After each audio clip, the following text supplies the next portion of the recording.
Welcome to our journey into the brutal, complex world of medieval warfare. Over the next 100 scenes, we'll uncover how medieval armies were truly built, from the chaos after the fall of the Roman Empire to the rise of professional soldiers and devastating campaigns. This is not just about swords and shields, it's about people, loyalty, power, religion, fear, and survival. We'll explore the lives of peasants forced to pick up weapons, knights raised to fight from childhood, commanders who shaped nations, and the invisible hands behind every army: money, food, and belief. If you've ever wondered how war was waged before guns and tanks, this is the series for you. So hit that subscribe button, grab a goblet of something strong, and join us as we ride back to the 11th century, where feudal lords ruled, borders were drawn in blood, and armies were not born, they were built. Let the campaign begin. After the collapse of the Western Roman Empire in 476 AD, Europe did not simply fall silent, it erupted into chaos. With no central government, power fragmented into the hands of regional warlords, each carving out their own territory with the sword. Former Roman provinces became battlegrounds, where once cooperative cities turned into fortified enclaves. Roads fell into disrepair, trade collapsed, and protection became a commodity only available through loyalty and force. These local lords, desperate to maintain their rule, began gathering armed followers, men who would fight in exchange for land, food, or status. These were not yet professional armies, but raw beginnings of feudal militias. The absence of law and order created a brutal logic. If you could not defend what you had, you lost it. This was the seedbed for the medieval army. The state no longer protected you, your sword did. Welcome to the feudal age, where violence and power dictated the rise of armies that would soon shape Europe for centuries. In medieval Europe, war wasn't just inevitable, it was essential.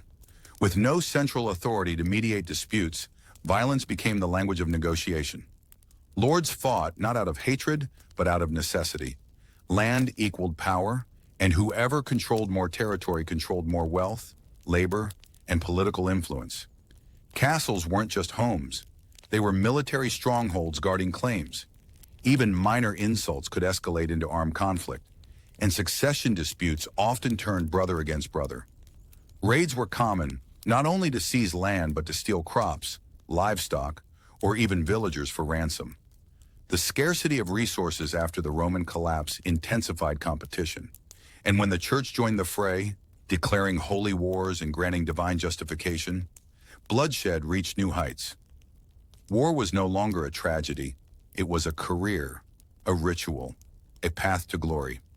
In this world, peace was merely the pause between campaigns. The battlefield became the arena where power was proven and survival was earned. Feudal society was a rigid ladder, and every rung had a sword to carry.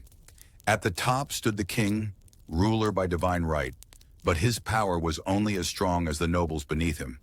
These lords and barons controlled vast lands and pledged loyalty to the king in exchange for autonomy and protection. In return, they provided military aid, troops, horses, and weaponry when called upon. Beneath them were the knights, warriors sworn to their liege lord, trained since childhood in combat and chivalry. Then came the vassals and minor nobles, managing smaller estates, each responsible for a handful of fighters. At the bottom were the peasants and serfs. Though rarely fighters, they supplied the food, labor, and taxes that kept the war machine turning. In times of war, they could be called to arms as militia. Every tier of this pyramid played a role in military readiness. Loyalty was enforced by oaths, enforced by fear, and bound by land. It was not just an economic system, it was the skeleton of the medieval army. In the medieval world, the sword and the cross often marched side by side. The church wasn't just a spiritual authority, it was a political and military powerhouse. From the local village priest to the mighty pope in Rome, clergy wielded enormous influence. When the pope declared a holy war, entire kingdoms answered the call. The Crusades were the clearest example. Religious fervor was weaponized to mobilize thousands across Europe, many of whom had never left their villages. Papal blessings could turn murder into martyrdom. Bishops donned armor, monasteries funded campaigns, and relics were carried into battle as symbols of divine favor. For lords, aligning with the church legitimized their conquests. For peasants, fighting in God's name promised salvation. The church didn't merely observe the wars of kings, it shaped them. It painted bloodshed as a path to heaven, and in doing so, made war sacred. In the medieval mindset, there was no greater cause than killing for a higher one. To be a warrior in the medieval world was not just a role, it was a sacred calling. A true knight didn't fight for gold or glory alone, but for honor, loyalty, faith, and sacrifice. From a young age, noble sons were taught the ideals of chivalry. Defend the weak, serve your lord, protect the church, and never flee from battle. These codes weren't always followed, but they shaped how knights saw themselves and how others judged them. The best warriors were not merely skilled with sword or lance. They were expected to be virtuous, obedient, and fearless. To die in battle was not failure, it was fulfillment. The warrior's identity was deeply spiritual. He saw his blade as God's justice, his armor as a shield of righteousness. Whether defending a castle or charging into a holy war, the medieval fighter was more than muscle. He was a symbol of order in a chaotic world. This ideal, though often romanticized, was powerful enough to drive men to lay down their lives without hesitation. In the medieval world, not everyone chose to fight, but almost anyone could be forced to. Armies were built from a mix of volunteers, conscripts, and reluctant peasants. When a lord went to war, he called upon his vassals, who in turn summoned their tenants and serfs. Some joined willingly, driven by loyalty, faith, or dreams of honor. Others were compelled by duty, threats, or sheer poverty. For many, refusal wasn't an option. Saying no meant losing land, protection, or even one's life. Recruitment was often chaotic. Public announcements in town squares, forced levies in villages, and even midnight roundups. A farmer could be plowing his field one morning and marching with a spear by dusk. Few received training. Most were given a weapon, a prayer, and orders to stand in line. The army became a reflection of society's patchwork. Noble sons, angry peasants, devout pilgrims, all thrown together under one banner. It was war by necessity, and for many the only way out was forward, into battle. Not every sword in medieval Europe was bound by loyalty or oath. Some were hired. Mercenaries, soldiers of fortune, fought not for kings or causes, but for gold. They hailed from across the continent, Swiss pikemen, Italian crossbowmen, German halberdiers. Mercenary companies offered professional, battle-hardened troops to the highest bidder. For a price, they would siege castles, burn villages, or defend cities. Some rose to fame, feared as much as they were respected. Others turned rogue, plundering the very lands they were paid to protect. In times of peace, they became a threat. Armed men with no war to fight and no land to return to. Rulers both relied on and distrusted them. But when war loomed and local levies were insufficient, mercenaries filled the gap. They brought discipline, experience, and ruthlessness. In a world ruled by chaos and ambition, the loyalty of a hired blade could mean the difference between triumph and ruin. Why would a man take up the sword in a world where death was almost guaranteed? For some, it was survival. Peasants, crushed under taxes and famine, saw the army as their only escape. A meal a day, a roof over their head, and a small coin in the pouch. Better than starving on a lord's field. For others, it was freedom. Criminals were sometimes given a choice, the gallows or the battlefield. Then there were dreamers, young men who yearned for glory, adventure, or a way out of anonymity. The promise of land, loot, or a name written in songs was enough to make them leave everything behind. And let's not forget desperation. War welcomed the desperate. Whether they were fleeing debt, revenge, or a ruined harvest, the army took them all. Once in uniform, motivations faded. What remained was survival, comradeship, and the hope that one more battle might finally change their fate. To be a knight in medieval Europe was to belong to an elite warrior caste, one that combined martial skill with noble birth. You weren't born a knight, but if you were born a noble son, you were expected to become one. Training began as early as age 7. First as a page, serving in a noble household, learning etiquette, horsemanship, and basic swordplay. By 14, you became a squire, shadowing a knight, tending to his armor, his horse, and absorbing the brutal rhythm of campaign life. Only after proving yourself in training and possibly on the battlefield could you be dubbed a knight, often in a grand religious ceremony. But knighthood was more than a title. It was a lifelong contract. Defend your lord, serve your people, uphold the code of chivalry. Knights were the tanks of their time, armored, mounted, and devastating. Yet beneath the metal was a man molded from years of discipline, duty, and often deep internal conflict between ideal and reality. Becoming a knight was a lifelong transformation. It wasn't enough to wield a sword. You had to master it and everything around it. Training began at age 7, where noble boys became pages, learning the rules of court, reading scripture, and caring for horses. Physical training was brutal. Hours of running in armor, mock combat with wooden weapons, and horseback riding until legs went numb. As squires in their teens, they served real knights in battle, experiencing blood, fear, and exhaustion firsthand. But this was more than just martial education. Chivalry demanded character. They studied poetry, religion, and law. They learned to bow, speak with grace, and serve with humility. Every fall from a horse was a lesson in resilience. Every failed duel was a test of pride. And when the time came, knighthood was bestowed not with trophies, but with blessings, oaths, and a blade gently touched to both shoulders. A knight was forged not in battle, but in years of sacrifice, discipline, and devotion. They didn't wear armor. They didn't ride horses, but they could turn the tide of a battle with a single volley. Medieval archers, especially the English longbowmen, were among the most feared forces on the battlefield. Armed with 6-foot yew bows that required years to master, they could pierce armor from over 200 yards. These were not noblemen, but hardened peasants trained from youth. Their strength came from discipline and coordination. At battles like Crécy and Agincourt, thousands of arrows blackened the sky, raining down like death. No chivalry could stop them. No charge could survive them. Archers fought behind wooden stakes, in muddy fields, using terrain and tempo as weapons. They broke cavalry lines, disoriented infantry, and sowed chaos before swords even clashed. Though often overlooked in epic tales, the archer was the quiet executioner of medieval warfare. A reminder that precision from afar could undo brute strength up close. The backbone of any medieval army was its infantry. These were the common men, farmers, laborers, and craftsmen, who traded tools for weapons when the call to arms came. Lined up in tight formations, shoulder to shoulder, their job wasn't glamorous, but it was vital. They trained to march in unison, to hold the line under pressure, and to push forward with brutal discipline.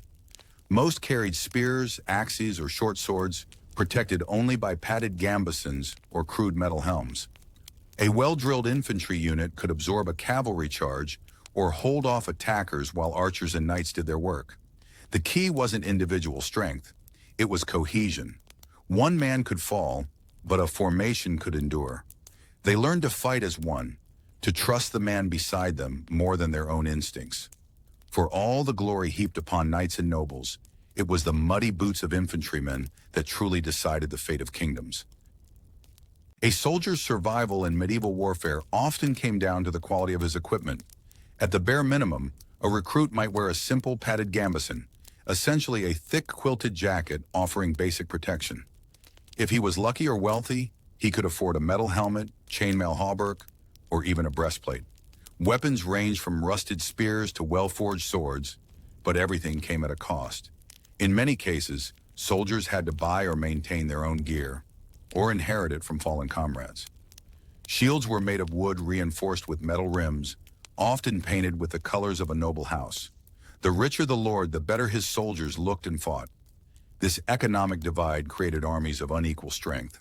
Some knights rode into battle gleaming like steel statues, while peasants marched with little more than hope and a sharpened stick. Still, gear wasn't everything. Courage, discipline, and knowing when to duck often mattered more than shiny armor. Medieval armies were far from chaotic mobs. They operated within a clear and rigid chain of command. At the top stood the general, usually a noble or even the king himself, who devised battle plans and gave strategic orders. Beneath him were the captains and lieutenants, often knights or trusted nobles, responsible for leading smaller units and maintaining discipline. At the bottom were the foot soldiers, archers, and support crews, who followed orders without question. Communication during battle was achieved through signals, flags, trumpets, and messengers on horseback. Obedience was not optional. Failing to follow commands could lead to disgrace or death. Promotions were rare and mostly reserved for nobility, but in some mercenary units or exceptional cases, a peasant could rise by proving bravery and loyalty. This hierarchy kept armies coordinated on chaotic battlefields. While modern soldiers might train in ranks, medieval fighters often relied more on the authority and example of those directly above them. Power flowed top down, and survival often meant knowing who you answered to and when to shut up and obey. In the chaos of a medieval battlefield, where dust, blood, and noise blur the senses, how do soldiers recognize friend from foe? The answer lies in uniforms, heraldic symbols, and flags. Each noble house or kingdom had its own colors, sigils, and banners, proudly worn on tunics, shields, and helmets. These visual cues allowed commanders to identify units and gave soldiers a sense of belonging. A red lion on a gold field? That's Lord Alric's men. A black eagle on green? Duke Wilhelm's archers. Mistaking an ally for an enemy could lead to fatal consequences, so uniforms weren't mere decorations. They were essential survival tools. Some armies even painted their faces or wore ribbons in specific colors. Drummers and flag bearers were vital, carrying house banners high in the air, even at the cost of their lives. Without these symbols, the medieval battlefield would descend into friendly fire and total disorder.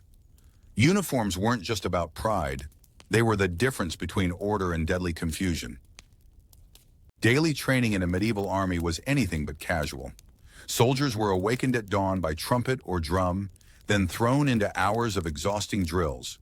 Sword strikes, shield formations, spear lunges, each repeated until muscle memory took over. Discipline was strict. Being late or sloppy could earn you extra guard duty, or worse. Combatants trained on dummies and sparred with each other under the watchful eye of grizzled sergeants, who shouted commands and didn't tolerate laziness. Physical endurance was key. Running with full armor, carrying supplies, or digging trenches was part of the routine. Morale training also played a role. Chants, marching songs, and mock battles were designed to build unity and mental resilience. Even meals were structured. Every hour of a soldier's day was calculated, aimed at forging an efficient war machine. Behind every night's glory was a foundation of sweat, bruises, and discipline, hammered in day after day. Before stepping onto the battlefield, every medieval soldier was bound by an oath, a sacred promise of loyalty, discipline, and obedience. Taken in a solemn ceremony, the oath swore allegiance to their lord or king, and breaking it was considered both a crime and a betrayal of honor. These oaths weren't just words. They were the backbone of military structure. Rules were strict. Desertion, theft, or disobedience could lead to harsh punishments, flogging, public humiliation, or even execution. Discipline kept order in the chaos of war. In camp, soldiers followed curfews, respected ranks, and refrained from drunken brawls. Military codes covered everything from protecting civilians to how spoils of war were divided. Loyalty was tested not only in battle but also in the small acts of duty each day. A soldier who broke the code endangered everyone. In a world of steel and survival, honor was currency, and the oath was its contract. Mastering the basics of medieval warfare began long before a soldier reached the battlefield. Marching drills trained troops to move as one, step by step, shield to shield, in perfect rhythm. Battle formations were vital. Shield walls, spear phalanxes, and flanking maneuvers could decide the fate of armies. Defense involved digging trenches, building palisades, or using natural terrain for advantage. Offense was equally strategic, timing charges, concentrating forces at weak points, or using archers to break enemy lines before the clash. Commanders shouted orders from elevated ground, waving banners to signal movements. Every action on the battlefield followed a plan, however chaotic it might seem. These tactics were not just theory, but the result of years of experience, refined by blood and trial. In the end, surviving medieval warfare depended as much on discipline and coordination as it did on brute strength. In medieval warfare, few sights struck fear like the charge of mounted knights. War horses, bred for strength and stamina, thundered across the battlefield, crushing infantry lines and scattering formations. Cavalry was more than brute force. It was a psychological weapon. The glint of armored riders approaching at full gallop often broke enemy morale before blades even clashed. Knights trained closely with their steeds, mastering complex maneuvers, from tight turns to sudden charges. Lighter cavalry units handled scouting, flanking, and chasing down retreating foes. Horses were expensive assets, requiring armor, care, and skilled riders. A knight's bond with his warhorse could mean the difference between victory and death. In strategy, cavalry acted as a decisive hammer blow. Delivered at the right time, they could tip the balance of entire battles. In the medieval army, the thunder of hooves wasn't just noise, it was power in motion. In the chaos of medieval battlefields, clear communication could mean the difference between victory and slaughter. To coordinate thousands of soldiers across noisy, sprawling terrain, commanders relied on a mix of sound, color, and human messengers. Loud war drums thundered out marching orders, their rhythms signaling when to advance or halt. Trumpets and horns blared tactical shifts, flanks advancing, archers firing, or retreating under pressure. Colorful banners, held high above the fighting, served as visual signals, visible even through the dust and blood. Each army had distinct symbols and flag codes for various formations. Meanwhile, swift messengers on horseback delivered urgent orders between commanders, often dodging arrows to reach their targets. This multi-layered system of drums, horns, flags, and couriers kept medieval armies moving with coordination and purpose, even amid chaos. Without it, an army could quickly devolve into a panicked mob. Battle formations in medieval warfare were not random. They were deliberate structures designed for survival and efficiency.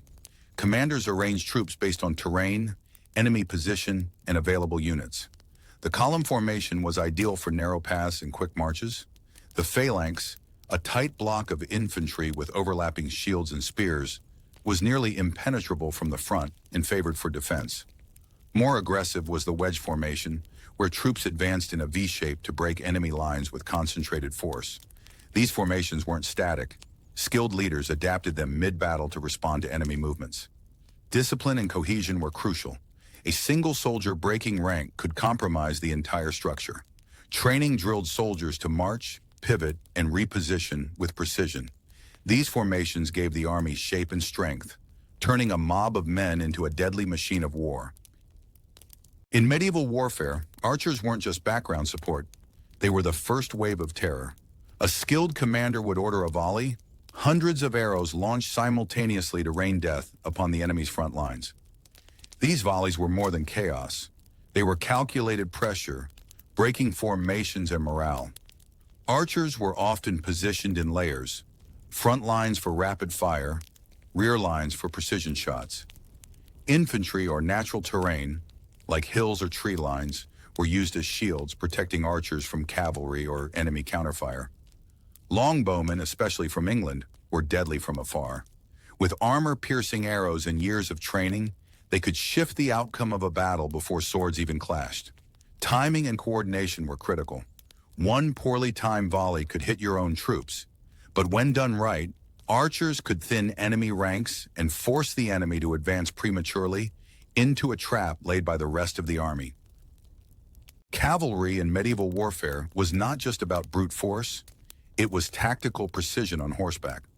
When deployed effectively, cavalry units were used to flank enemy lines, causing disarray and breaking formations from the sides.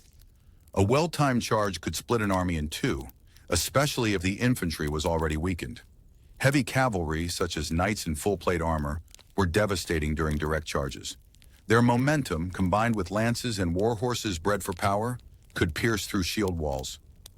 Light cavalry, on the other hand, excelled at hit-and-run tactics, chasing down fleeing enemies or harassing archers and supply lines. One of their most strategic uses was to aim directly at the enemy's command units. Killing or capturing enemy commanders mid-battle could throw entire armies into confusion. But cavalry was not unstoppable. Poor terrain, mud, forests, or uneven ground, could negate their advantage. That's why commanders had to choose the right moment, right angle, and right target for each cavalry move. Scouts and spies were the silent eyes and ears of every medieval army. Before any battle, commanders would send scouts ahead, usually on horseback or lightly armored, to explore terrain, locate enemy camps, and identify potential ambushes. These scouts had to memorize landscapes, count tents, track footprints, and sometimes even eavesdrop on campfires. Meanwhile, spies often operated behind enemy lines, posing as peasants, merchants, or deserters. Their mission: gather enemy plans, estimate troop morale, and report weaknesses in defenses. Many spies were former soldiers or rogues with sharp wits and quicker feet. The risk was enormous. Being caught meant torture or death, but the rewards were just as great. A single piece of intelligence could decide whether an army would fight or flee. In the field, scouts would return and sketch maps in the dirt for their commanders, while spies passed on cryptic messages or met agents in secret. Though often overlooked, these men and women shaped the course of battles long before the swords clashed. Medieval commanders knew that terrain could be as deadly as any weapon. Using the land to their advantage was a key part of warfare. Forest ambushes were a classic tactic. Infantry or archers would hide behind trees and wait for the enemy to pass before attacking from both sides. Mountain passes and narrow ridges made perfect spots for traps, where a smaller force could hold off a larger army. Swamps, muddy riversides, and even wet fields could slow down heavy cavalry, making them easy targets for archers or spear walls. In some cases, soldiers dug false paths or collapsed bridges to redirect enemy movement into traps. Knowing how to fight wasn't enough. Knowing where to fight could win battles before swords were even drawn. Maps, scouts, and experience all played into choosing the perfect terrain for each encounter. The best generals didn't just command troops, they commanded the battlefield itself. Night raids were among the most terrifying and effective tactics in medieval warfare. Under the cover of darkness, small squads of soldiers or mercenaries would sneak into enemy camps, setting fire to tents, cutting down guards, and causing chaos. These surprise attacks often bypassed traditional battlefield rules, relying on confusion and fear to weaken morale. The goal wasn't always to win outright, but to disrupt sleep, supplies, and sanity. Torches flickered as shadows darted between wagons and sleeping men, while panicked cries echoed into the night. Some commanders used fake night raids to tire out enemy troops over time, keeping them in constant anxiety. Guerrilla-style ambushes, sudden disappearances, and even sabotage behind enemy lines blurred the lines of conventional warfare.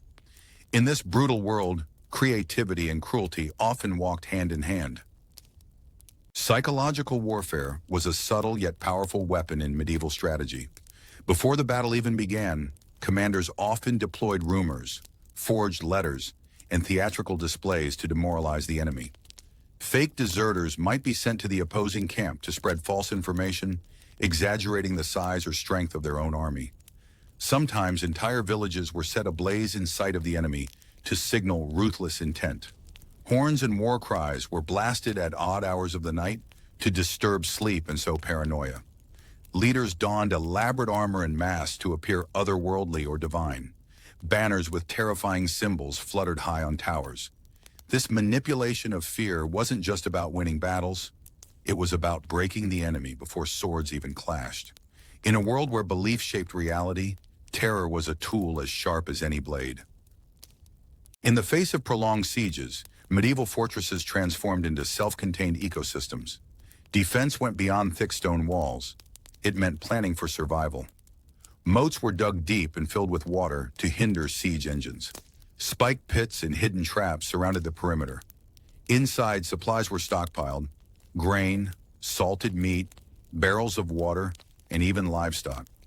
Wells were dug within the castle to avoid reliance on external water sources. Blacksmiths continued forging weapons, while herbalists treated the wounded. Civilians were assigned to carry arrows, cook, or extinguish fires. Strategically placed archery towers allowed defenders to rain arrows on any breach. Leaders maintained morale with speeches and rituals, knowing that a scared population was more dangerous than the attackers outside. Every stone, every wooden beam, every ember in the cooking fire was part of a long game, one of endurance, discipline, and calculated resistance. Assaulting a medieval fortress was an act of sheer brutality and daring. Siege ladders were raised against towering walls while soldiers climbed under a hail of arrows, boiling oil and stones. Massive trebuchets and catapults hurled boulders to shatter fortifications. Battering rams smashed at gates, protected by wooden covers and soaked in wet hides to resist fire. More terrifying still was fire itself. Flaming projectiles and burning pitch launched into the enemy stronghold to create chaos.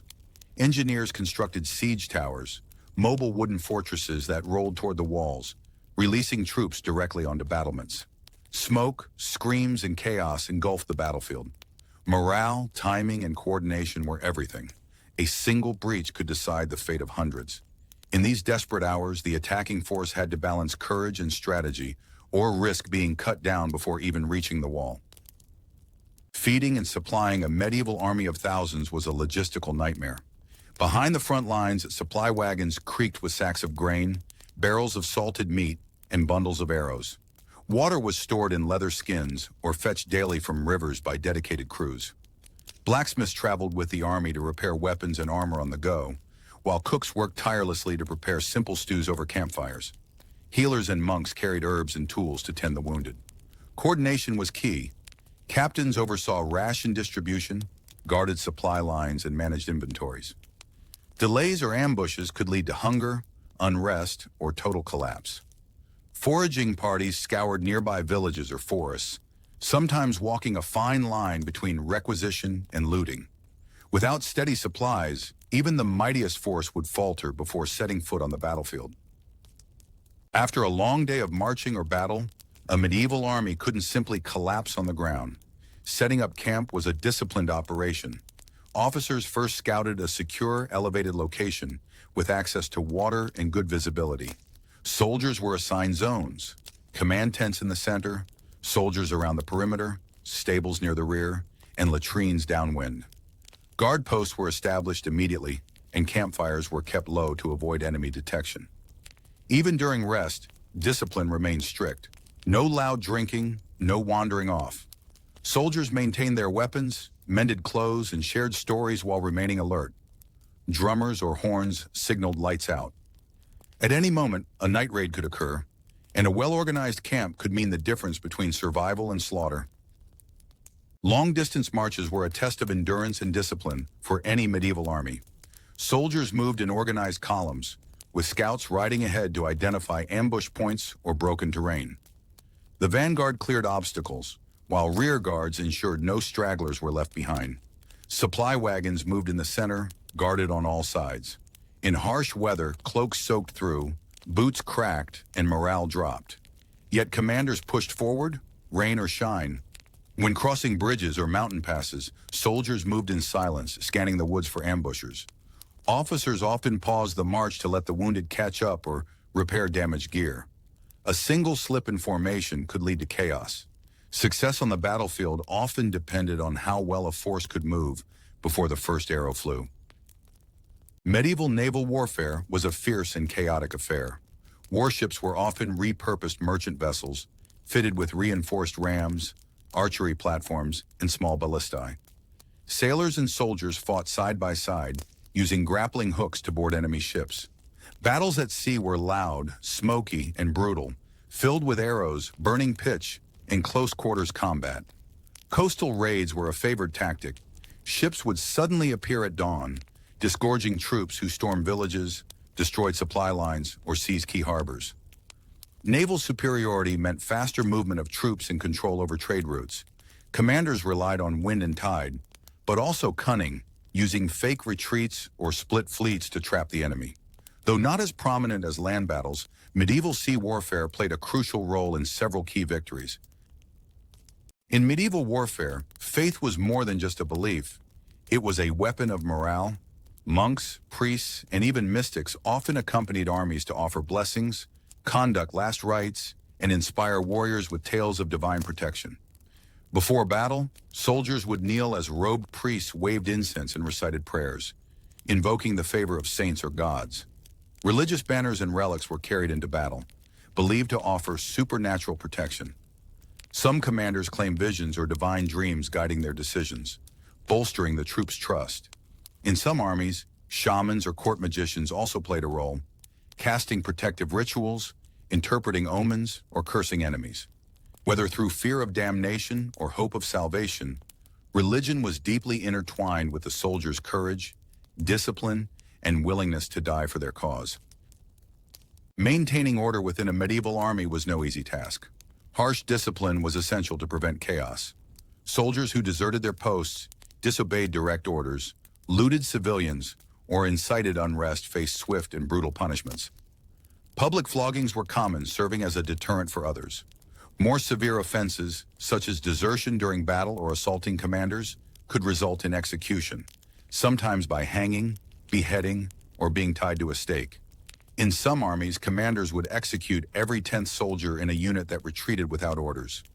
These punishments weren't just about retribution, they were about preserving the cohesion and morale of thousands of men. Military justice, though harsh, was seen as a necessary evil to maintain discipline in the brutal reality of medieval warfare. Retreating in medieval warfare was not simply running away, it was a carefully orchestrated maneuver.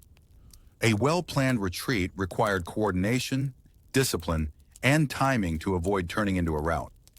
Commanders used retreat as a strategy to conserve forces, regroup, or lure enemies into traps.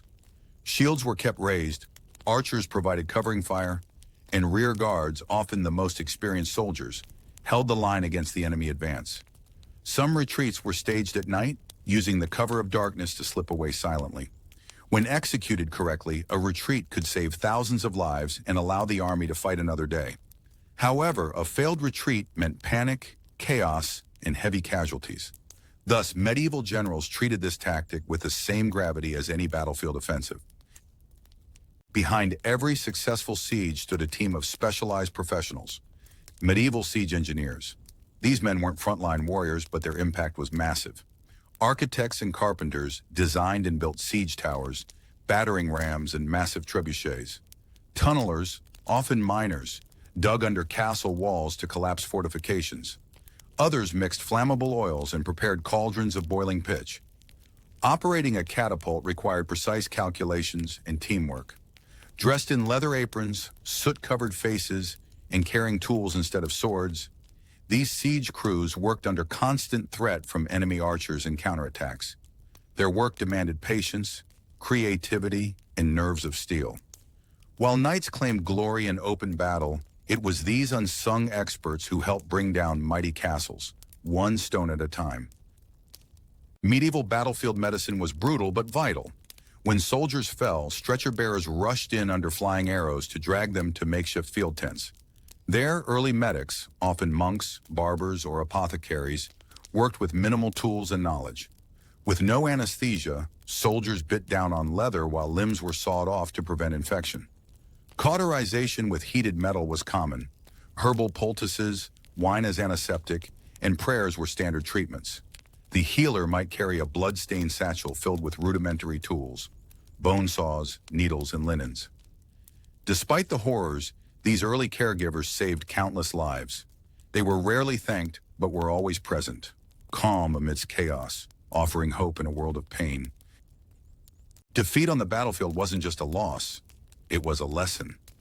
Medieval commanders who survived crushing defeats often returned with renewed resolve and new tactics. After failed sieges or disastrous ambushes, survivors gathered to review what went wrong. Was the enemy underestimated? Did scouts fail? Did morale collapse? They experimented with better formations, improved logistics, and adapted enemy techniques. Some studied enemy weapons and copied designs. A clever leader turned each loss into a training ground, molding inexperienced troops into hardened veterans. The most feared generals weren't just brutal, they were learners. From failure rose sharper discipline, smarter strategies, and leaner, meaner armies. Launching a large-scale campaign in the Middle Ages was a logistical nightmare. Imagine assembling tens of thousands of soldiers from different regions, all needing food, water, weapons, shelter, and coordination. Supplies had to be transported via carts and pack animals across muddy roads and treacherous terrain. Each army required blacksmiths, cooks, medics, and scribes. Delays in food or pay often led to desertion or mutiny.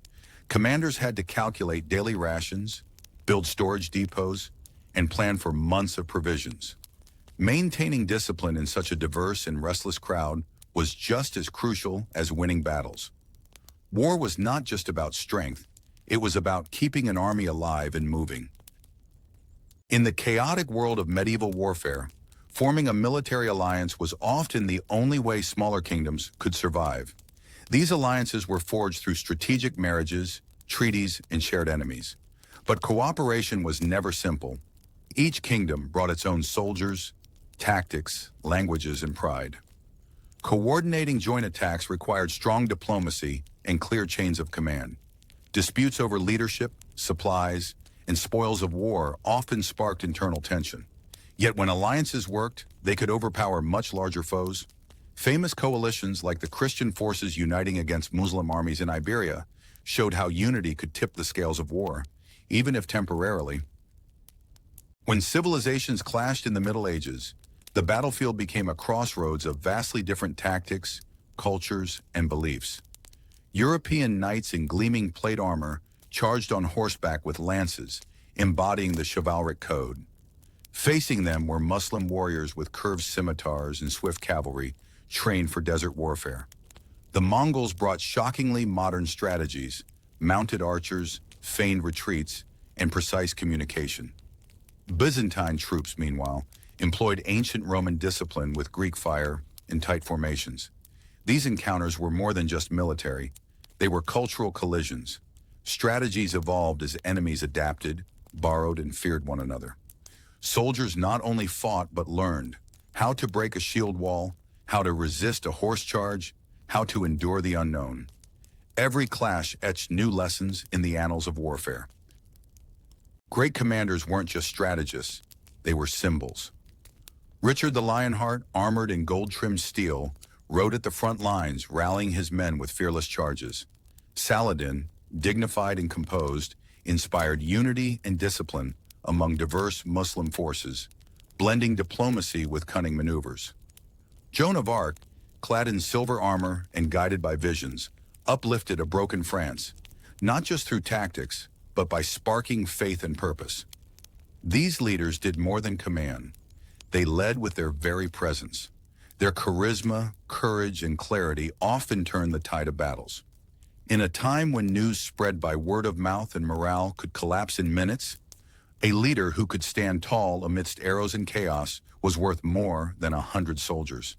Their legacy was not just in victory, but in the hope they gave the weary and wounded. The Crusades were more than just battles. They were epic logistical undertakings. Western European armies, summoned from various kingdoms, marched thousands of kilometers to foreign lands like the Levant. Knights in heavy armor, foot soldiers with worn boots, and monks with crosses embroidered on their robes formed long, winding columns through deserts and mountains. Supply chains stretched thin as they depended on local resources, sea routes, and the support of allies and religious orders. Camps were sprawling, organized chaos, with tents bearing noble crests pitched beside makeshift altars. Disease and desertion took more lives than enemy swords. The journey alone was grueling, testing discipline, morale, and faith. Yet despite all odds, these armies launched sieges, stormed cities, and established crusader states. The Crusades reshaped medieval warfare by forcing armies to adapt to distant terrains, new enemies, and prolonged campaigns far from home. It was a test not just of arms, but of endurance and unity. The Norman invasion of England in 1066 was more than a military victory. It marked a revolution in medieval warfare and governance. William the Conqueror didn't just win at the Battle of Hastings. He reshaped how armies were structured, and how conquered lands were managed. The Norman army featured disciplined cavalry, coordinated infantry, and effective use of archers, an impressive trifecta at the time. But beyond the battlefield, William introduced the feudal system on a national scale, establishing a rigid hierarchy of loyalty and land grants. Castles sprung up across England, not only as military outposts, but also as administrative centers. The Domesday Book, a massive survey of land and resources, showcased how deeply the Normans valued organization and control. From logistics and taxation to recruitment and discipline, the Norman model became a blueprint for future medieval kingdoms. The invasion's legacy wasn't just conquest, it was systematization. The Hundred Years' War was not a single conflict, but a long, grueling series of battles, truces, and political intrigue that spanned from 1337 to 1453. It reshaped medieval warfare. In the early phase, knights still dominated with their shining armor and codes of chivalry. But over time, the war revealed their limits. English longbowmen decimated cavalry charges at battles like Crécy and Poitiers, ushering in an era where strategy and range mattered more than brute force. Armies transitioned from feudal levies to professional soldiers. Weaponry advanced. Crossbows, cannons, and early firearms began appearing on the battlefield. Sieges became more scientific, with better engineering and logistics. Morale, supply chains, and even propaganda began to matter. By the end, the Hundred Years' War had transformed European armies, proving that success depended not just on noble blood and shining swords, but on organization, innovation, and adaptability. The Battle of Agincourt in 1415 was a turning point in medieval warfare. Outnumbered and exhausted, the English army led by King Henry V stood against a much larger French force, but rain and mud turned the battlefield into a nightmare for the French cavalry. English longbowmen, positioned behind sharpened stakes, unleashed volley after volley of arrows. The French knights, heavy in armor, struggled to move through the thick mud, becoming easy targets. As the French ranks collapsed in chaos, the disciplined English lines held firm. This battle showcased how terrain, preparation, and tactics could overcome raw numbers and traditional military pride. Agincourt wasn't just a victory of arrows, it was a triumph of discipline, planning, and the understanding that the old ways of war no longer guaranteed success. In times of unbearable taxation, famine, or injustice, the peasants of medieval Europe sometimes did the unthinkable. They revolted. With no formal training or standard equipment, these uprisings often started as desperate cries for change. Armed with farm tools, kitchen knives, and stolen gear, villagers banded together to form makeshift militias. The most infamous was the German Peasants' War, 1524-1525, where tens of thousands rose against their lords, demanding fair treatment and lower taxes. While their spirit was fierce, their lack of coordination and military discipline made them vulnerable to retaliation. The ruling armies, well-equipped and brutal, crushed many of these revolts with devastating force. Yet these peasant wars revealed a crack in the feudal order, a reminder that even the lowest could rise when pushed too far. Victory in medieval warfare didn't always belong to the strongest army. It often went to the cleverest. Deception, misinformation, and psychological tactics turned the tide of many battles. Commanders would stage retreats to lure enemies into ambushes, spread false rumors to sow panic, or attack at dawn after feigning peace. One famous example, during the Battle of Morgarten, 1315, Swiss peasants used terrain knowledge to launch a surprise attack on heavily armored knights, causing chaos and forcing a retreat. In other cases, leaders bribed enemy scouts, poisoned supplies, or even used dummies to inflate the size of their army. These tricks weren't just clever, they were survival tools for smaller or disadvantaged forces. Medieval war, at its core, was as much about cunning as it was about steel. As warfare intensified in the Middle Ages, castles and fortresses became essential to military strategy. These stone giants weren't just homes for nobles, they were military hubs designed to withstand prolonged sieges. Towers offered visibility and archery advantages. Moats and drawbridges slowed down invaders. Walls were thick and high, built to resist catapults and scaling ladders. Fortresses like Crac des Chevaliers in the Levant or Château Gaillard in France were marvels of engineering, influencing both the battlefield and the political landscape. Commanders needed to understand siege tactics, supply lines, and defense rotation. The design of these strongholds also shaped regional power. Whoever controlled the fortress controlled the surrounding land. Over time, entire military campaigns were designed around capturing or defending these strategic structures.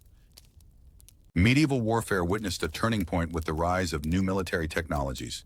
Siege weapons like trebuchets could hurl massive stones to crumble fortress walls from a safe distance. Early rockets and incendiary devices, though rudimentary, added terror to the battlefield.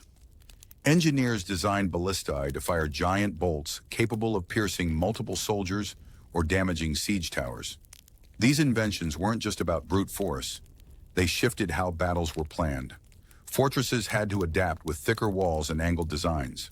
Armies had to spread out more, as clustered formations were vulnerable to explosive attacks. For the first time, technology allowed smaller or poorer forces to challenge more established armies. The battlefield became a test of both strategy and engineering innovation. Money was the lifeblood of medieval warfare. Kings could not raise armies, supply food, or build siege equipment without vast sums of coin. Wars weren't won solely on the battlefield. They were won in the counting houses and royal treasuries. Hiring mercenaries required gold. Transporting supplies across great distances demanded expensive logistics. Even loyalty could be bought. Many knights fought for pay rather than honor. Rulers often pawned royal jewels or levied special taxes to continue campaigns. As battles grew more complex and drawn out, the cost of warfare ballooned. Without solid finances, even the most powerful armies crumbled. Behind every famous victory lay a trail of gold coins, and often a mountain of debt. Medieval wars were not only fought with swords, they were funded by peasants. War taxes, often abrupt and severe, fell squarely on the shoulders of farmers and laborers. These levies came in the form of grain, livestock, coins, or days of unpaid labor. A single campaign could drain a village's entire harvest, leaving families hungry. Refusal to pay invited punishment, confiscation, imprisonment, or even conscription. While lords debated strategies in stone halls, peasants tightened belts and buried silver in the dirt. The war they never chose to fight still marched through their homes in the form of taxmen and debt. Many resented these burdens, and some rebelled outright. In the shadows of glorious battles, it was the common folk who paid the real price. In times of invasion, medieval villages became recruiting grounds. Local lords issued urgent calls for men to form militias. Bands of ordinary citizens turned warriors. Blacksmiths, farmers, and merchants dropped their tools to wield spears and axes. Training was quick and brutal. There was little time for mastery, only for survival. These militias lacked uniformity, but they fought with fierce loyalty to their homes. At the village edge, tearful goodbyes marked each departure. Wives handed husbands patched cloaks, children clung to fathers. The militiamen stood shoulder to shoulder, forming fragile walls of defense against professional armies. Though poorly armed, their resolve was often stronger than steel. They weren't soldiers by choice, but by necessity. And in moments of desperation, they became legends in their own right. The rise of professional soldiers in the late Middle Ages marked a turning point in warfare. No longer did kingdoms rely solely on farmers-turned-fighters or short-term militias. Now standing armies were trained year-round, maintained by royal treasuries. These soldiers wore standardized armor, carried polished weapons, and followed strict drills. Their discipline made them far more effective on the battlefield than ad hoc levies. In training camps, one could hear the rhythm of marching boots, the clash of wooden swords, and the bark of sergeants correcting posture. Loyalty shifted from the local lord to the crown itself. Soldiers became a career, not just a duty. This shift also birthed the idea of military professionalism, hierarchy, routine, and code of conduct. These new warriors weren't just stronger. They were organized, sharp, and always ready for war. Choosing the right soldiers was more than a matter of numbers. It was an art. Medieval commanders sought warriors with physical prowess, unwavering loyalty, and proven courage. Trials were held to test strength, endurance, and skill with weapons. Duels, obstacle courses, and archery contests helped filter out the best. But muscle wasn't enough. A soldier had to be trustworthy and respected by peers. Lords often chose from loyal families or those with a reputation for honor. Some commanders preferred veterans who had fought in previous campaigns. Others looked for sharp minds, those who could follow orders and think in the heat of battle. A knight's page might be groomed from boyhood, learning discipline and swordsmanship long before being accepted as a fighter. The selection process shaped the elite forces that formed the backbone of medieval armies. In the chaos of medieval warfare, unity was a weapon as powerful as any sword. Soldiers trained not just to fight, but to fight together. New recruits were drilled in formations, marching shoulder to shoulder, trusting that the man beside them would not falter. Meals were shared around campfires, stories exchanged under the stars. Bonds were forged in hardship, long marches, muddy trenches, and freezing nights. Commanders encouraged camaraderie, pairing veterans with novices, promoting loyalty not only to the crown, but to each other. Team-based challenges, sparring duels, and communal chores strengthened the unit's cohesion. A cohesive unit could hold the line, press the charge, or endure siege better than a scattered force. Discipline and solidarity became the glue that kept the medieval army from collapsing into chaos. Before a medieval battle, the battlefield would often transform into a sacred space. Soldiers knelt in muddy fields, whispering prayers to saints and clutching religious tokens, crosses, relics, or pieces of cloth blessed by monks. Commanders invoked divine protection, sometimes carrying banners bearing images of patron saints. Chaplains moved through the ranks, offering blessings and last rites. Many believed their cause was just and divinely sanctioned. This spiritual armor gave them courage, especially when facing overwhelming odds. Religious symbols adorned shields and armor, serving as both protection and morale boosters. Some even believed that dying in a righteous battle guaranteed a place in heaven. In a world full of uncertainty, faith was the unshakable weapon they carried into the fray. Victory in medieval warfare was rarely glorious. After the cheers faded, the battlefield revealed its true cost. Thousands of broken bodies, wounded groaning in agony, and smoldering villages reduced to ash. Survivors often bore scars for life, physically and emotionally. Prisoners of war faced harsh conditions, ransoms, forced labor, or worse. For peasants, the aftermath was just as cruel. Crops trampled, homes looted, and families torn apart. Entire regions could be left desolate for years. Victory often meant installing a new ruler, not peace. And behind every conquest was a heavy toll paid by those with no say in the war. In the end, the spoils of war belonged to the few, while the cost was shouldered by the many. Heavy cavalry was the shock force of medieval armies. Thundering hooves, glinting lances, and a wall of armored nobility charging with unstoppable momentum. These knights were not just elite warriors, but also symbols of aristocratic power and chivalric ideals. Clad in plate armor from head to toe, riding powerful war horses bred for battle, they could crash through enemy lines with devastating effect. A single charge timed right could rout less organized infantry. However, they were expensive to equip and maintain, often forming the core of feudal armies. Their prestige was immense, but their effectiveness depended on terrain, weather, and disciplined coordination. In muddy fields or against pike formations, even heavy cavalry met its limits. Light cavalry in medieval warfare prioritized speed and agility over brute force. Unlike heavily armored knights, these riders wore minimal armor, often just leather or chainmail, and rode swift horses capable of rapid movement across varied terrain. They served multiple roles: scouting enemy positions, delivering messages, executing quick hit-and-run attacks, and pursuing fleeing foes. Their mobility allowed them to harass supply lines or strike vulnerable targets before quickly disappearing. In open battle, they rarely confronted heavy units head-on, but their value in asymmetrical tactics was immense.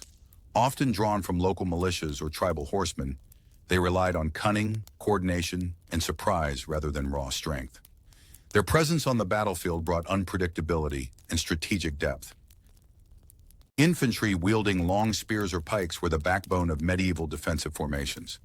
These soldiers stood shoulder to shoulder in disciplined rows, creating a wall of spear points capable of halting even the most ferocious cavalry charges.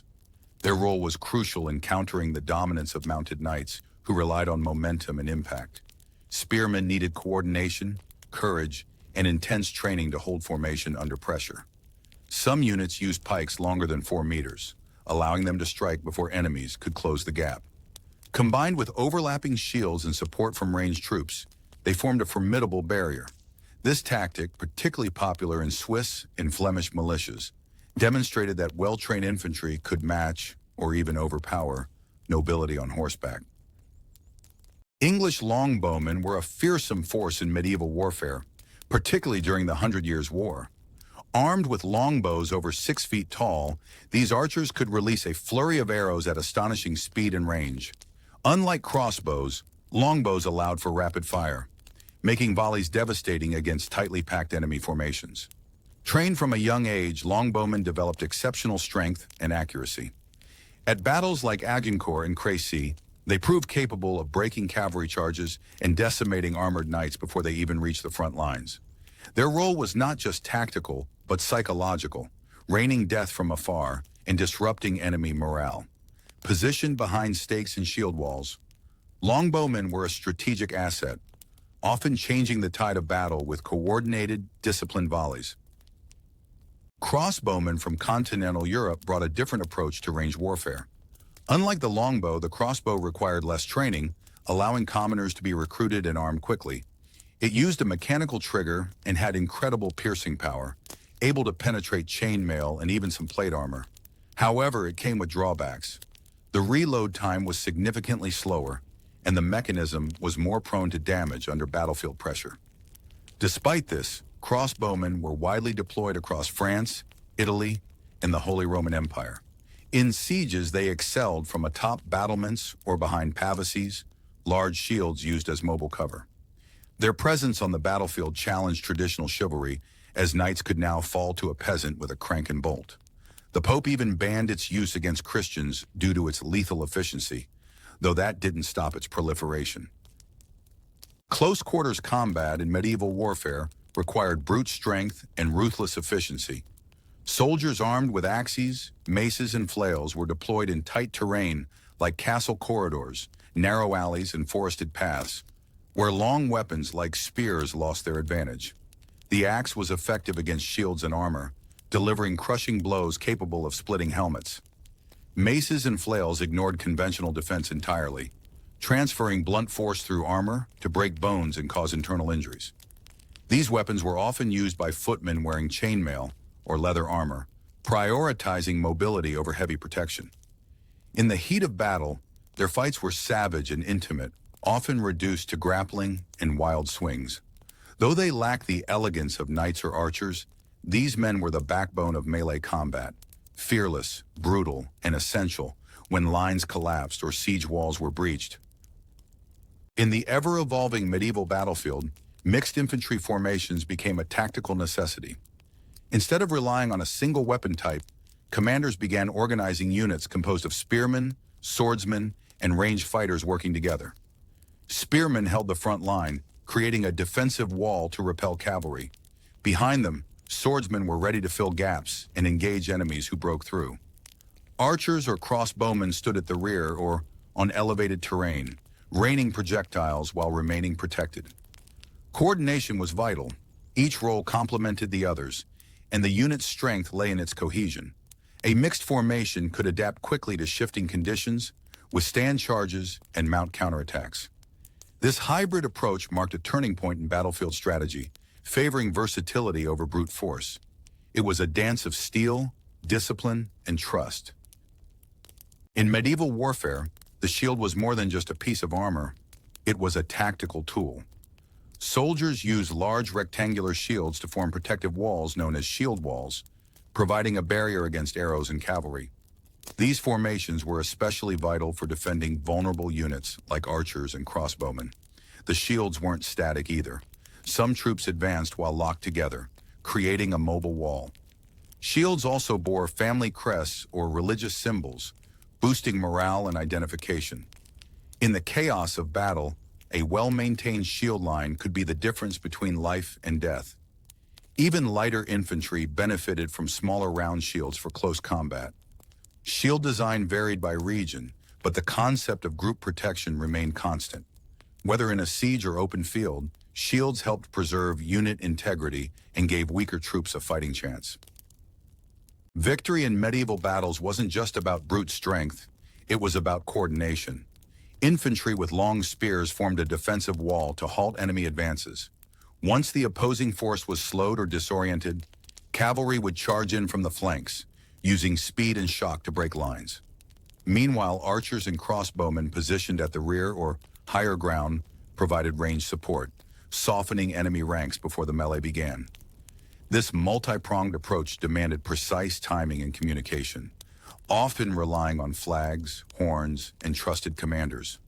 When executed well, this synergy allowed even a numerically inferior army to defeat a stronger opponent. The medieval battlefield was a chessboard, and each unit played a role.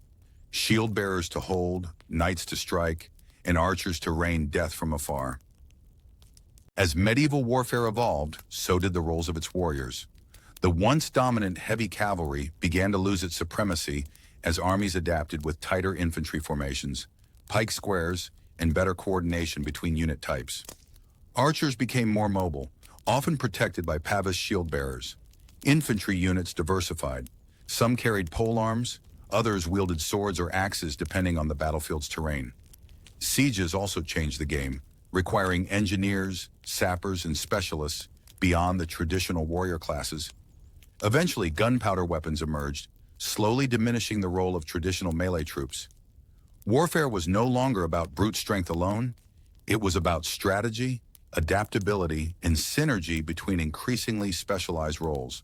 The medieval battlefield was becoming more modern with every clash. While knights and kings claimed glory on the battlefield, the burden of medieval wars was borne by the common folk. Peasants were taxed heavily to fund endless campaigns. Blacksmiths, carpenters, and bakers were conscripted to support war logistics, often without pay. Families lost sons to the draft, crops went unharvested, and entire villages were left defenseless against roaming mercenaries or invading forces. War wasn't just a nobleman's game. It drained the lifeblood of rural communities. Some peasants were forced to build siege equipment or march as poorly armed levies. Even if battles were fought far away, famine and disease crept in through the chaos. For the commoner, war was a slow erosion of life, not a tale of honor. In the Middle Ages, war wasn't always waged for land or power. It was often justified by faith. The Crusades were launched as holy wars, with popes declaring that those who fought would be absolved of their sins. Knights wore crosses on their armor and banners, believing they were soldiers of God. Preachers roamed villages, painting vivid pictures of divine glory for those who took up arms against infidels. This religious fervor blurred the line between faith and violence. For many, killing in the name of God felt not only acceptable, but righteous. The church's endorsement provided spiritual cover for political conquest, greed, and brutality. While some genuinely believed in their mission, others saw it as an excuse for loot and glory. Religion became both shield and sword. For the nobility, war in the Middle Ages was more than duty. It was a grand opportunity. Victory brought land, titles, and wealth, but also prestige and leverage in marriage alliances. Young lords rode to war with dreams of glory, hoping to carve their name into legend or secure a noble bride through valor. Castles were not just strongholds, but symbols of power, and conquests reshaped the political map. Tournaments and battles blurred together, both arenas to prove one's worth. Behind every armored knight was a family eager for advancement, a court filled with rivalries, and a game of thrones played with blood and banners. War wasn't just waged on fields, it played out in whispers, marriages, and betrayals. History is often written by the victors, and in medieval warfare, this meant grand tales of heroism, while the horrors were conveniently forgotten. Chronicles praised kings who led disastrous campaigns, erasing tactical blunders and peasant suffering. Artists painted glorious charges, not starving villages or ruined towns.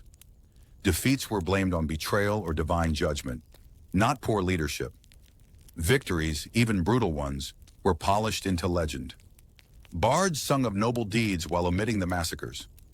This selective memory shaped the way future generations understood the past, romanticized and sanitized. Truths were buried beneath layers of glory, and the line between myth and history blurred. What remains is a past sculpted by pride and propaganda. War didn't just shape politics. It left its mark on stone and mortar. Castles rose higher with thicker walls, turrets and moats designed to withstand prolonged sieges. Towns built fortified gates and watchtowers. Churches transformed too. Once places of worship, they became sanctuaries with heavy doors and stained glass windows set high to deter invaders. Villages often clustered around these bastions for safety. Architecture evolved to reflect fear and resilience. Every stone laid was a response to war, how to repel enemies, shelter civilians, and protect precious grain. Even noble estates gained battlements. The medieval skyline, once dotted with spires and timber homes, now bristled with stone defenses, a world rebuilt in the image of conflict. The battlefield falls silent, but the war's echo lingers in every shattered wall and broken life. Victors divide spoils, land, gold, titles, and even prisoners. Noble families gain or lose estates based on allegiance. Maps are redrawn, borders shift, and once independent towns are annexed. Reconstruction begins slowly. Fields must be cleared of debris and bodies, homes rebuilt, roads repaired. Craftsmen and laborers return to pick up what's left of their lives, while new taxes are imposed to fund recovery. Peace is uneasy, often temporary. For some, it's an opportunity to rise. For others, just another cycle of rebuilding before the next war. The cost of glory is borne not by kings, but by the hands of the people. War did not only scar the land, it shaped the soul of medieval culture. From battlefields emerged epic poems, bard songs, and illuminated manuscripts glorifying bravery and sacrifice. Minstrels traveled from village to village, recounting tales of heroic knights, often more legend than truth. Cathedrals displayed stained glass depictions of divine battles, while castle walls bore frescoes of victorious kings trampling their enemies. War became a muse for painters, poets, and chroniclers alike. Even the smallest skirmishes could birth exaggerated legends passed down for generations. Art was not just memory, it was propaganda, remembrance, and a way for communities to find meaning amidst destruction. Through colors, verses, and stone carvings, war found its way into the very fabric of medieval identity. In medieval warfare, not even the rules of battle were left to chance. Customary laws emerged to govern the conduct of war, primitive yet crucial. Prisoners of war were sometimes ransomed, sometimes executed, depending on status, wealth, or the mood of their captors. Knights were expected to adhere to chivalry, but foot soldiers often had no such code. Agreements were made between opposing armies, truces during holy days, mutual respect for messengers, and boundaries for sieges. These rules were fragile, broken when power shifted. Documents such as the Peace and Truce of God, or later treaties formalized these customs, shaping what would one day become international laws of war. Even in brutality, there were glimpses of restraint. In the early Middle Ages, loyalty was personal, pledged to lords, not nations. But war, ironically, sowed the seeds of nationalism. As regions were ravaged and rebuilt, shared suffering forged a sense of collective identity. Peasants who once saw themselves as mere vassals began identifying with their land. Songs and tales glorified not just knights, but whole villages and kingdoms. Kings started referring to their people as a single body, not just a collection of subjects. Flags, emblems, and common languages became symbols of unity. This embryonic nationalism was messy and fragile, but it hinted at a world where loyalty might belong not to a lord, but to a country. Modern views of medieval war are often split between two extremes. On one side, romanticized films and fantasy novels depict noble knights, chivalrous duels, and grand battles for honor. On the other, historians paint a grimmer picture: mud, disease, senseless slaughter, and broken peasants caught in chaos. The truth lies somewhere in between. The glory was rare and fleeting. The blood and trauma were constant. Contemporary narratives, especially in media, frequently sanitize the brutal cost of war, while academic works struggle to capture the lived horror. Medieval warfare was not a story of heroes, but of survival, power, and human suffering. It's a tale that deserves honesty, not just spectacle. The emergence of gunpowder in late medieval Europe marked the beginning of a seismic shift in warfare. Once confined to Eastern alchemical experimentation, black powder found its way into Western arsenals and onto battlefields. Its early use was clumsy: loud bangs, slow ignition, unpredictable explosions. But its psychological impact was immense. The roar of cannon fire and the smoke of primitive firearms shattered the expectations of traditional combat. Longbowmen and armored knights now faced weapons that did not care for skill or chivalry. Gunpowder would soon make castles tremble and nobility reconsider their power.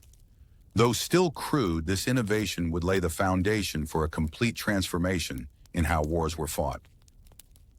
The early matchlock guns were clunky and slow. Soldiers had to pour powder, load lead balls, and ignite a slow-burning match to fire. In terms of efficiency, they were unreliable, prone to misfire in the rain, and much slower than a trained archer. But despite all that, the psychological effect of these weapons was devastating. The thunderous roar, the thick smoke, and the sudden death they delivered caused fear even before the bullet hit. Horses panicked, lines broke, and morale crumbled under the echo of gunfire. For medieval warriors used to the clash of steel and the rhythm of arrows, this was chaos. Though primitive, these guns reshaped battlefields not through precision, but through terror.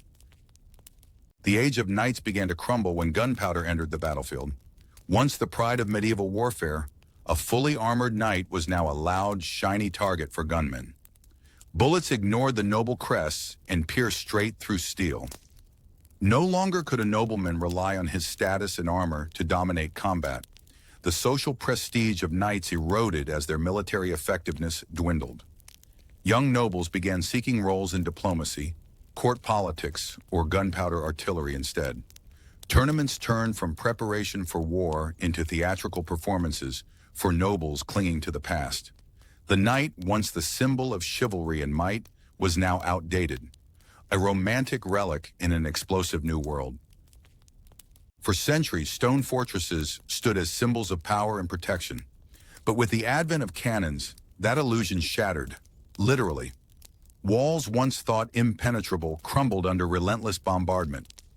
Castle architects scrambled to adapt, designing lower, thicker walls and angled bastions to deflect cannonballs. Yet even the strongest stone could not withstand the thunderous roar of gunpowder artillery. Lords watched in horror as their ancestral homes, which had withstood sieges for generations, were reduced to rubble in days. The medieval world, once defined by towering strongholds and defensive might, now faced a new reality. No wall was safe, no fortress invincible. The cannon didn't just break stone, it broke the old rules of war. The days of mercenary bands, loyal only to gold, were numbered. As kingdoms centralized, rulers began forming national armies, salaried, uniformed, and accountable. These early national forces were trained under standardized drills and served under royal banners rather than private lords. It was a major shift. No longer were soldiers free agents. Now, they were cogs in a state machine. Pay came from the treasury, not a noble's purse. Discipline, not personal glory, became the core value.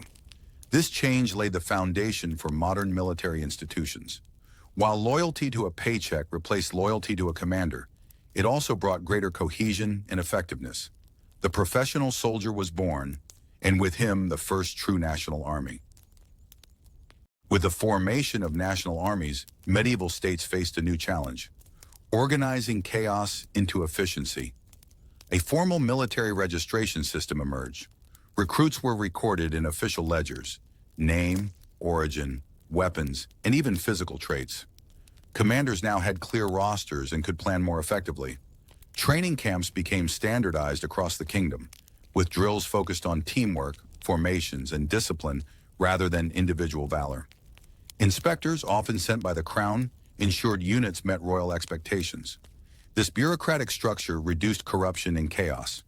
For the first time, a soldier's loyalty was measured not only by blood spilled, but by records kept. This system of order brought a new kind of warfare, one managed not by courage alone, but by paperwork and logistics. As the Middle Ages waned, the nature of war shifted dramatically. No longer were battles the personal affairs of feuding lords or private vendettas settled on muddy fields. Warfare became national strategy. Monarchs now directed campaigns with clear political aims, securing borders, expanding influence, or crushing rebellion. Royal councils convened to plan long-term operations, and ministers allocated funds not just for soldiers, but for infrastructure, roads for moving troops, granaries for supplies, and fortifications for defense. The crown viewed war as an extension of governance. Success in battle now meant more than honor. It meant securing the state's survival. War, once personal and chaotic, had become institutionalized, turning kings into generals and their realms into war machines. As medieval warfare evolved, intelligence gathering became a crucial tool. Rulers began to deploy spies not just to track enemy movements, but to infiltrate courts, gather secrets, and spread disinformation. Early military intelligence units formed in the shadows, scribes decoding intercepted letters, merchants doubling as informants, and messengers carrying encrypted scrolls. Misinformation was a new weapon. Fake letters, false rumors, and staged troop movements aimed to confuse and demoralize enemies. The battlefield expanded beyond swords and cannons. Victory now hinged on deception. Kings began to value not only generals, but also cryptographers and spies. Thus emerged the roots of modern military espionage, born not in flashy battles but in candlelit corners of war rooms. As wars became national endeavors, rulers began enforcing mandatory conscription. Young men from villages and towns were no longer asked, they were ordered to serve. Drummers marched through streets, reading royal decrees. Banners bearing the king's seal hung in public squares, demanding every eligible man report for duty. Those who resisted were shamed or punished. Military service became a symbol of national pride, with parades, songs, and oaths of loyalty. Propaganda spread the idea that dying for one's country was noble, even glorious. The state, once distant, now extended deep into the lives of its citizens, shaping their fate through war. Thus, national identity was forged not only by borders, but by shared blood on battlefields. As the medieval era drew to a close, the battlefield had transformed beyond recognition. Gunpowder, cannons, organized national armies, and centralized command had replaced knights, castles, and feudal levies. Warfare was no longer the domain of noble families, but of bureaucrats, ministers, and state treasuries. Fortresses crumbled under artillery fire. Armor was retired in favor of mobility. The sword gave way to the musket. With the birth of modern military organization, the Middle Ages faded into history. This shift marked not just a change in technology, but in the very structure of power, where loyalty to a king replaced fealty to a lord, and national interests eclipsed personal glory. It was the end of chivalry and the beginning of modern war. The wars of the medieval age left more than ruins and scars. They left lessons carved into the bones of history. From the chaos of clashing swords and thunderous cavalry charges emerged a blueprint of organization, discipline, and unwavering loyalty. Medieval armies, despite their brutality, taught us the power of unity under shared belief and the strength drawn from loyalty to cause, king, or kin. They reveal how humans, when bonded by common purpose, can overcome even insurmountable odds. These lessons outlast armor and arrows. They echo in today's military doctrines, team dynamics, and leadership structures.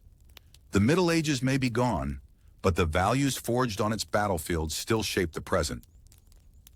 Beyond swords and armor, the military legacy of the Middle Ages still resonates today. The techniques used to build impregnable castles, moats, drawbridges, layered walls, laid the foundation for modern fortifications. Battlefield tactics like the phalanx, flanking maneuvers, and the use of terrain remains studied in military academies. Perhaps most enduring is the spirit of discipline instilled in soldiers, the strict hierarchy, the chain of command, and the shared sense of duty. These principles have evolved but not disappeared. Whether in today's armies or in organized institutions, the echoes of medieval strategy and military organization continue to guide how we protect, plan, and persevere. The past, it turns out, is not so far behind. Even centuries after the Middle Ages, knights in medieval armies remain immortal in popular culture. From Hollywood epics like Braveheart and Kingdom of Heaven to fantasy blockbusters like Game of Thrones and The Witcher, the armored warrior has become a symbol of honor, bravery, and mystique. Video games let players step into the boots of medieval soldiers, commanding armies or dueling with swords. Even modern comics and anime reinterpret the chivalric code and medieval tactics with futuristic twists. The appeal lies not just in the violence or battles, but in the moral codes, loyalty, and drama that surrounded medieval warfare. These stories offer a romanticized window into a harsh reality, reminding us of how deeply the legacy of the Middle Ages still shapes our imagination. Beyond history books, medieval warfare lives on through legends passed down by word of mouth. Folk tales like that of Robin Hood, a skilled archer stealing from the rich to help the poor, reflect resistance against oppressive rulers and the ideal of justice. The myth of King Arthur and the Knights of the Round Table embodies chivalry, unity, and the eternal quest for righteousness. These stories, often exaggerated or entirely fictional, captured the imagination of generations and became a moral compass for honor and bravery. Though far from historically accurate, their essence draws from real fears, hopes, and longings of medieval society. In villages by the fire, bards would sing of great battles, noble sacrifices, and magical swords, blurring the line between myth and reality. These tales allowed ordinary people to make sense of a brutal world and find meaning in the chaos of war. Modern media often portrays medieval armies as noble warriors in shining armor, fighting for honor and glory. But this romanticized image distorts the reality. Most soldiers were poorly equipped peasants, not noble knights. Battles were chaotic, brutal, and often decided more by mud, disease, or hunger than by strategy. The image of chivalrous duels is a myth. Real combat involved ambushes, sieges, and mass slaughter. Armor was heavy, but not impenetrable. Swords broke, bows misfired, and fear ruled the battlefield. Films and games amplify the glory while ignoring the grime. Even the concept of loyalty was complex. Mercenaries often switched sides, and survival trumped honor. By understanding these misconceptions, we gain a clearer, more respectful view of what medieval warfare truly was. A bloody, grim, and deeply human struggle, not a fantasy of noble heroism. Despite tales of glory and honor, medieval warfare was rarely heroic. Soldiers lived in squalor, slept on mud, and ate rotting food. Disease often claimed more lives than swords or arrows. Dysentery, plague, and infected wounds spread rapidly in overcrowded camps. Desperation turned comrades into thieves. Battles were bloodbaths, limbs severed, screams echoing across fields, bodies trampled under horse hooves. The glory of war faded under the weight of starvation and despair. For peasants conscripted by lords, fighting wasn't a choice, it was a sentence. They died in anonymity, for causes they barely understood. Behind every castle siege and battlefield charge was a mass of broken men, cold and afraid, forgotten by history. War in truth was not honor, it was horror. Beneath the glory of kings and lords were countless nameless soldiers, men who lived, fought, and died in obscurity. They were peasants conscripted into war, craftsmen forced into armor, and young boys thrust into battle before knowing manhood. Their stories were never written in scrolls or carved on monuments. Their names were forgotten before their bodies even cooled. Yet it was their blood that soaked the fields, their backs that carried siege equipment, and their hands that held the line. Without them, there would be no history of victory or defeat. The medieval soldier was not a hero sung in ballads, but a shadow lost in time. Millions gave everything, yet received no recognition. They remain the true backbone of every war, a silent army buried beneath the pages of history, reminding us that history is often built on the shoulders of the forgotten. From the muddy fields of medieval skirmishes to the precise drills of modern armies, warfare has evolved dramatically. The shift was not only in weapons, from swords to rifles, from catapults to drones, but in the very mindset of battle. Medieval warfare centered on honor, loyalty to lords, and brute strength. Modern conflict demands discipline, strategy, and a complex hierarchy of command. Military organization evolved from feudal levies to professional standing armies. Training became standardized, logistics became critical, and intelligence gathering grew sophisticated. Even armor evolved from chainmail to bulletproof vests, each layer reflecting the threats of its time. But one truth remained. The soldier, whether clad in iron or camouflage, stands at the center of it all. The legacy of the medieval warrior lives on, not in swords, but in the code of discipline, chain of command, and readiness to sacrifice. History did not end with the fall of castles. It marched forward, musket by musket, boot by boot, reshaping how humans prepare for and endure the horrors of war. The medieval battlefield was more than just a place of combat. It was a crucible of discipline, unity, and purpose.